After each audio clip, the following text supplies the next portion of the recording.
Hey guys, Ed here, bringing you the yearly one-shots. But for one of them is going to be an actual series. By the time I release one of the main videos, if someone guesses right, they'll get the shout out and they will have a choice which will affect the course of the story.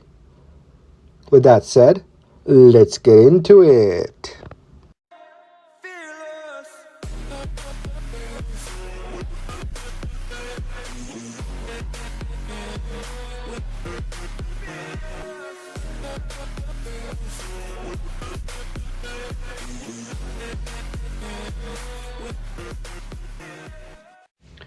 We start the story at the climax of the war between heroes and a league of villains. Izuku managed to send One For All users into Shigaraki, causing him to perish from the Vestige world, but at the cost of his arms.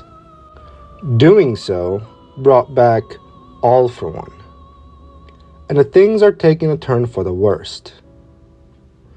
Izuku Midoriya, you have been a thorn in my side, All For One said, gaining full control over Shigaraki's body.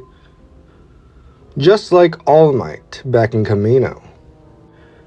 You have pushed me near my limit, and all you have left are the embers of One For All. And you've lost your arms. It seems that neither of us emerged unscathed. I'm not done yet, Izuku said, trying to ignore the pain and the blood oozing from his shoulders. Such a pitiful end was inevitable, All For One said, especially for a child with nothing to lose in the first place. You should have spent more time developing One For All, but no matter, you're going to die anyways. All For One was interrupted by Sero and Ojiro, giving enough time for Aizawa to appear with Eri's horn to help Izuku, and his arm returned to him. They were ready. Portals started open, revealing injured heroes and hero students, giving it one last push in order to defeat All For One. Izuku prepared his last attack with his friends by his side. Everything was going well until Kurogiri opened a portal protecting All For One.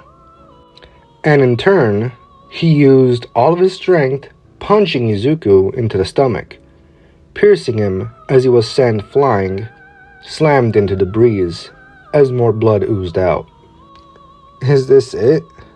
Is this how I die? A failure? Izuku thought, unable to move as he can feel his life slipping away.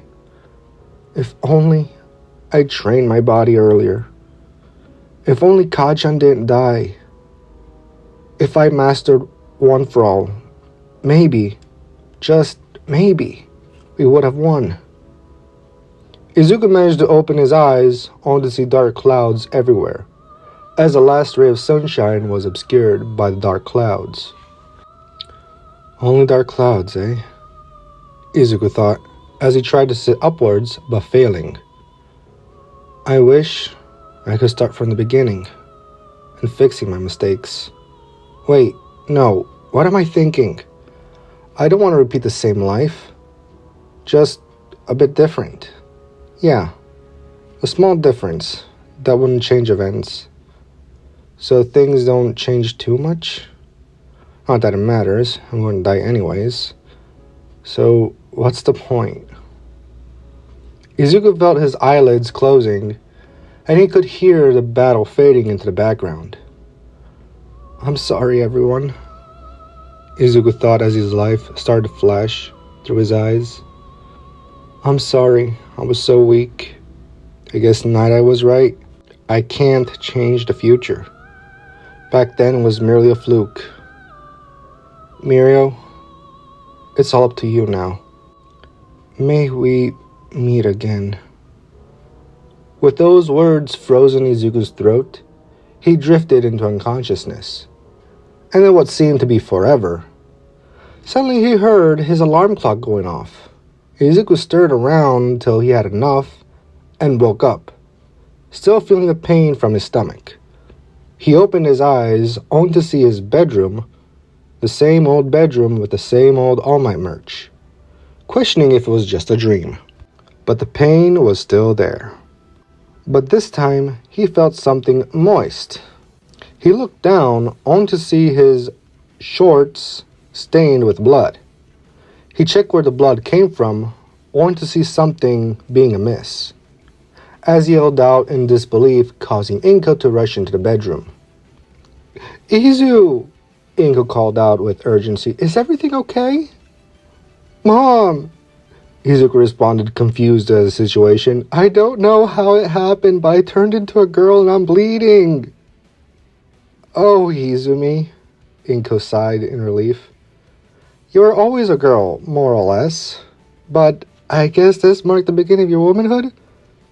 "This can't be happening," Izumi said.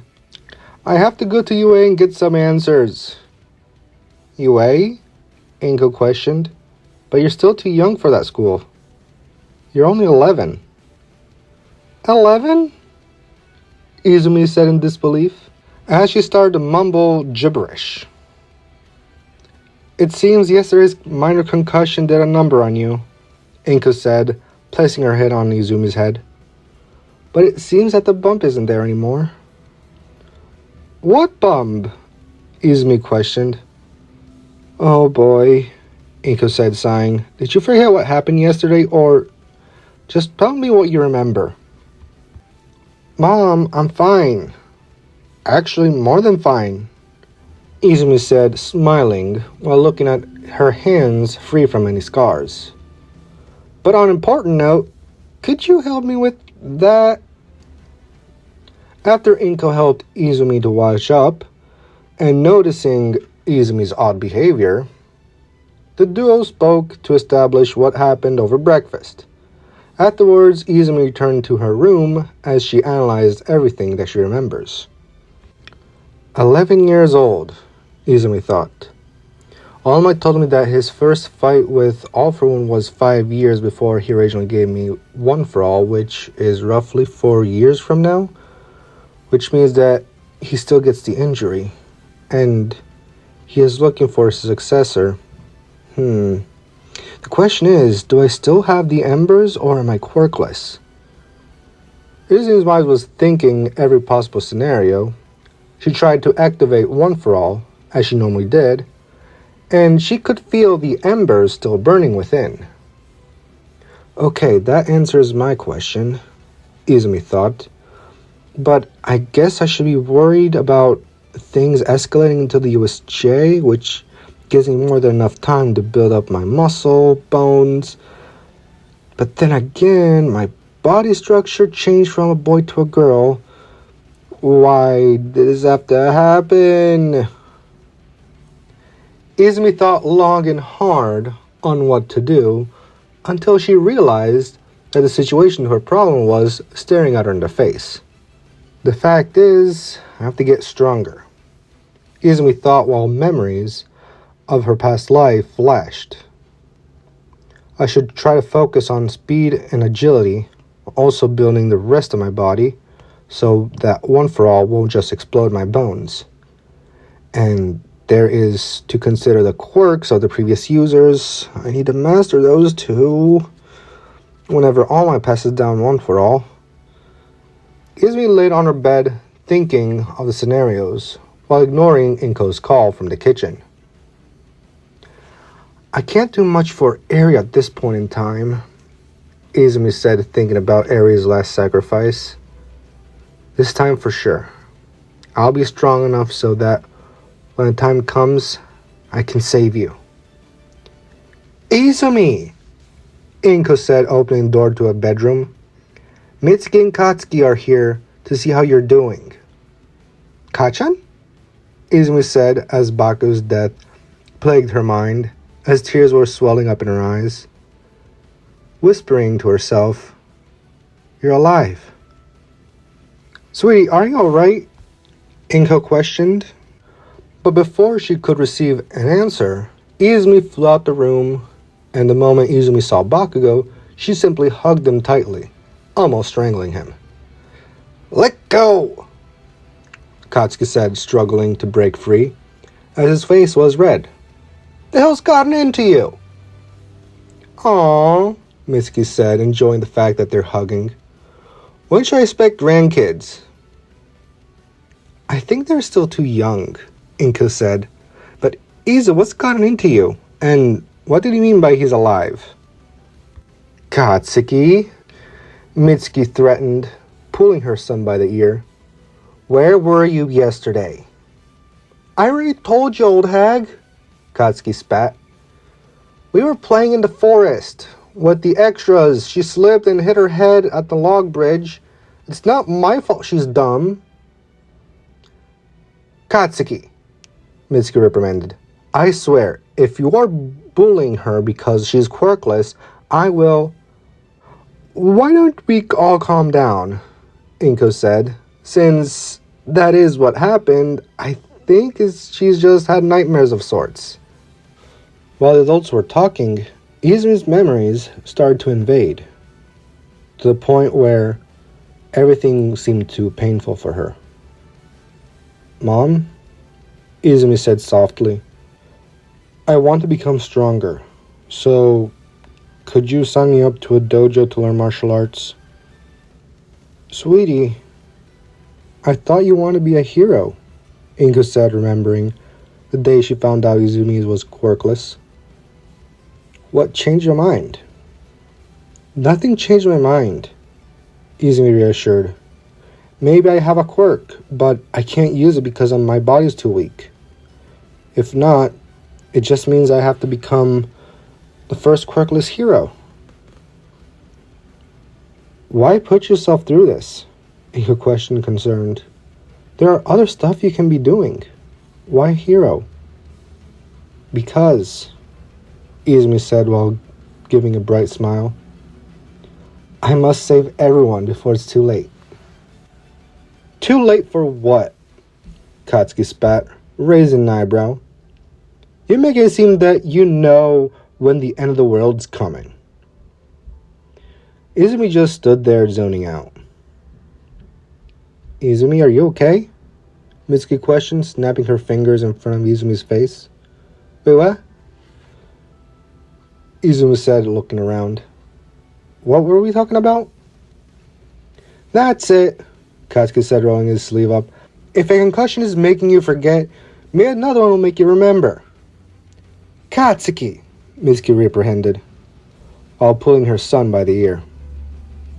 I swear, you are impossible. Izumi, why don't you go in your room and relax a bit?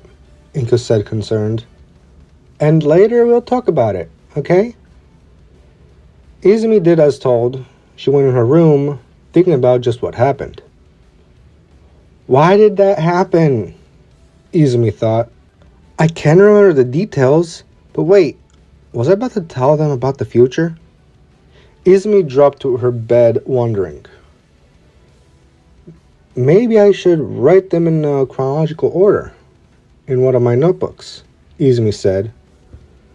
She grabbed the blank notebook, only for her to draw a blank. Why doesn't anything come to mind when I'm trying to write? Izumi questioned, frustrated. I can't tell, nor can I write about it. Why? Izumi flailed her arms, not understanding what is happening, nor why is it so complicated, until she got her act together. This just means one thing, Izumi thought. I only have 4 years or so to build up my body, meet All Might, and receive One for All, and wait until the USJ, because that's when it all started, which means I need to make my hero outfit starting now. To be continued? That's it for today's video. If you enjoyed, leave a like, comment down below. If you're new to the channel, consider subscribing for more. Turn on the bell notification to be updated so you never miss a video. That said, peace out.